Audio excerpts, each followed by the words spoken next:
So one of the reasons why I decided to do this video is because I know what it feels like to experience the loss of a loved one. And this video is actually for someone out there. I don't know who you are.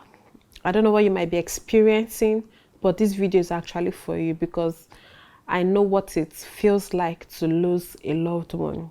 And if you're in that phase where you've lost someone so important to you, maybe your dad, your mom, your brother, your sister, your cousin, anyone so close to you, and you're still trying to find or accept the fact that you've lost this person and this person is no longer in your life, please watch this video because you really need it.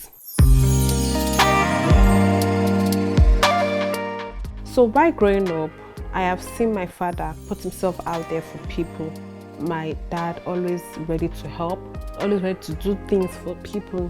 Like he used to say, do good and it will return back to you. Give, it shall be given unto you. I grew up with that mindset that if I'm good to someone, the same person will be good to me. But after my father's death, that was not what happened. What happened was so different that I had to start thinking deeply and had to learn a lot of things for myself. And one of those things that I learned was, if I'm going to be good, I'm going to be good to people because of it is who I am, not who they are. It is because of who I am, not who they are. Because if I am good to people and I put an expectations on them that because I am good to you, you have to be good to me, I think I would stop being good, because in anything I do, I expect that people should be good to me. And if they are not good to me, I'm actually withdraw from being good to them. And I don't want to be like that. So I had to learn that even if this person does not reciprocate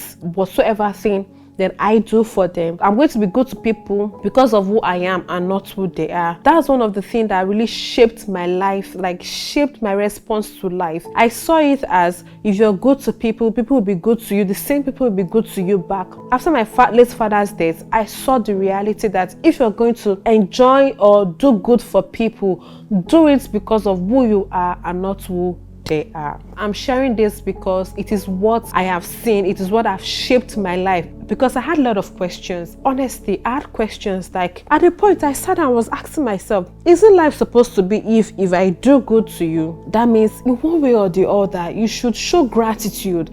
It's just like when you have a relationship with God. When God does something good for you, you show gratitude. You say, Father, thank you.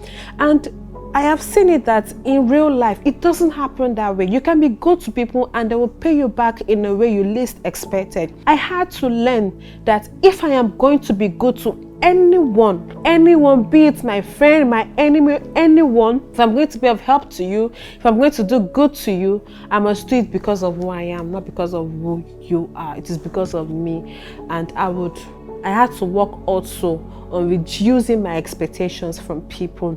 Oh, it took me a lot of time. It got to a point I even went for therapy, because I always feel whenever I do good for people, they never want to do it for me. They never want to do anything for me. They feel it is, they always expect me to be there for them, show up for them. And I keep showing up for them. I keep being there for them. Then when it's time for them to show up for me, they are never there. So I had to tell myself that, no, Ruth, this is what happened when we lost Daddy. People he helped never showed up for us when he left. So anything I'm going to be doing right now, I will do it because of me. I'm going to be good to you because of who I am. I'm going to help because of I want to help, not because of you and not because of who you are, but because of who I am. So secondly, my late father's death shaped my response to life in terms of my faith walk with God. When I lost my dad, I had a lot of questions for God.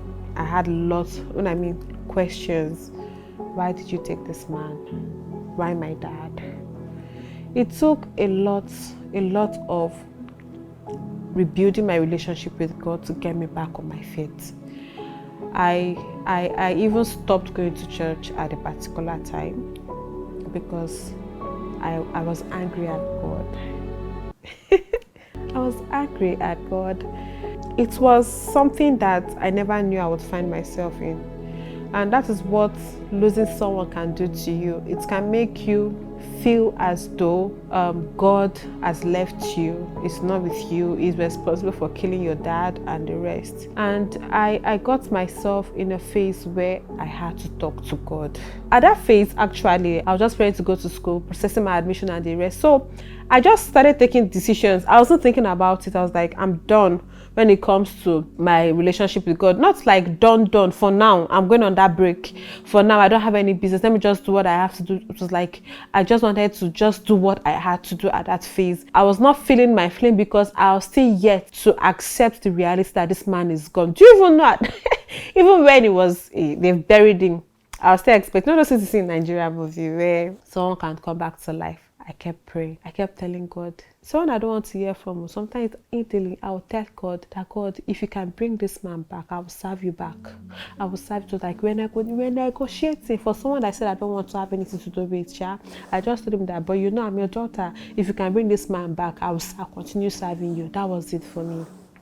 I was at that phase where I did not know what to do. I was just making decisions. I was just doing what I had to do. It took a lot for me to start rebuilding my relationship back with God. I had to. I have seen God do the miraculous in my family. And I forgot to say this. I'm from a very strong Christian background. My dad used to go for SU fellowship. My dad used to be a Sunday school teacher. Imagine me saying that I had to even start rebuilding my relationship with God just because at the point I blamed God for everything that happened, for the pain. Till date, the pain has not left. I'm at that phase where I know that I and God, we have a very strong relationship, and it took a lot for me. Knowing that God has been good, even with the fact that I lost this man, I had to come back to the reality that no matter what happened, God is good.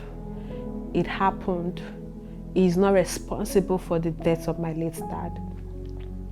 And also, one of the other area was a relationship with people. It affected my relationship with people, my late dad's death, because I came to the phase where I felt like if I can lose my dad, that means I can lose anyone. That was it for me. I told myself that I don't need people, I don't need friends. I have lost someone. I don't think I have that emotional capacity to start building a relationship with someone, start building any friendship with someone, only for me to lose them. That same year, that was when I haven't entered my first relationship because I just needed anything that was on my way.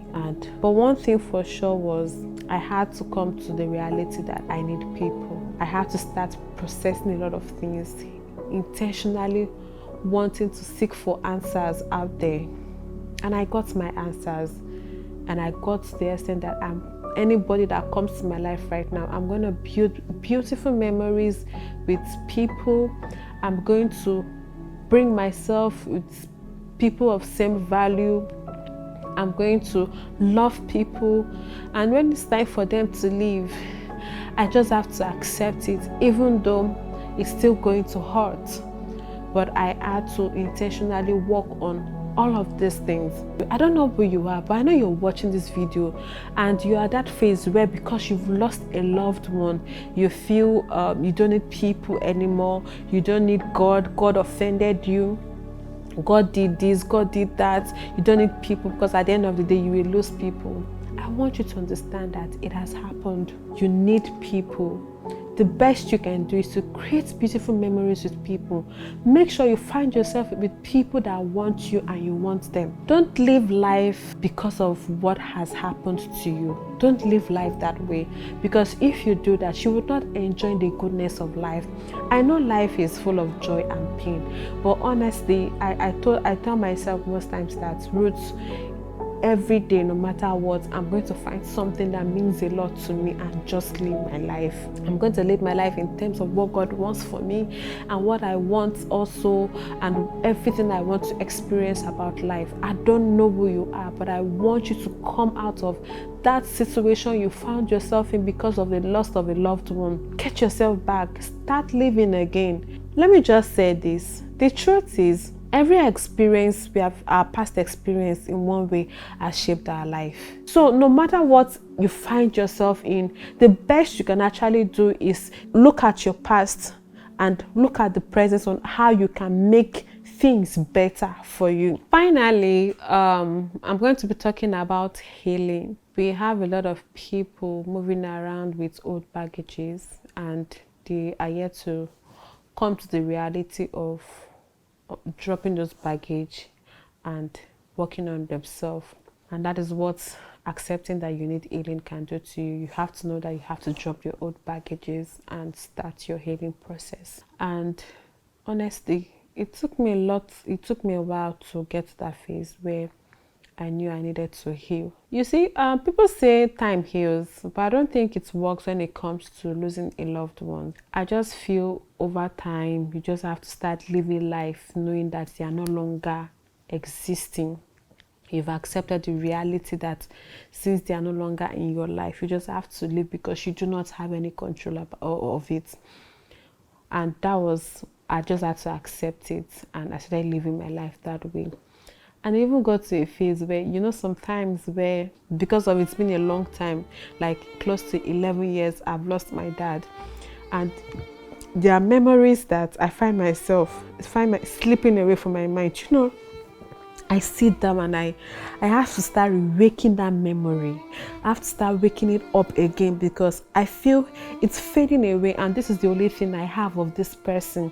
So if I let it slip away from me, I don't think I will be okay. So I find myself doing that. So when people say time heals, I don't think it plays here. But at the same time, I knew there were things I had to heal from. But there were deeper things that happened to me at that phase, even affected my choice of relationship. Some days I still cry, just like yesterday. I cried because I knew that I was going to be giving out this content, and I had to start waking up some memories that I did not want to wake. I am where I am today, emotionally, psychologically. The way you see me right now, I'm where I am today because I made a choice to heal. I'm still a work in progress. I intentionally started working on things that I never knew broke me. So this is me saying to you, you have to make a choice to heal. You have to desire, want it for yourself. Want it for yourself. I had to make a choice to want to heal, because if I did not, I don't think I'll be in a better place today. People make me feel as though, why have you even cried? You know that I've lost someone. I once heard someone say that to me. At a point, I don't care. I stopped caring what people around me started thinking. Because if you know what pain means, you allow people feel their feeling. I want you to also know that it's going to take a lot of work from you to get to a phase where you know that your past might be behind you, but you're still a work in progress. If you know someone that is at this phase where they are still trying to work on their emotions and find their healing and understand the phase they are in because of a loss of someone so precious to them, you can share this video with them and tell them that someone like Rose lost her father 11 years ago and she's still healing. She has accepted that he is gone, but the good memories she has of him stays with her, and her father also wants her to live a good life. So once you show them this video, I'm sure that they would want to take everything I have said here to heart and start working on themselves. And I want you watching this video, when you find people, your friend must have lost someone, the best you can do for them is to be there for them. I never had anyone that was there for me when I lost my dad. It was like my family, we just had each other. There was no external body, there was nobody else to be there. It shaped me to being the strong person that I am today, even though I had to know when to be a baby girl and being strong. I don't mix the both of them together. But I'm sure you guys understand that. Understand what I'm trying to say. So I really hope you enjoyed this video. Like I said again, if you want me to do a part 2 of this video, please let me see it in the comment section. Thank you so much for watching this video, and please kindly subscribe to my YouTube channel. Thank you so much. See you guys next time.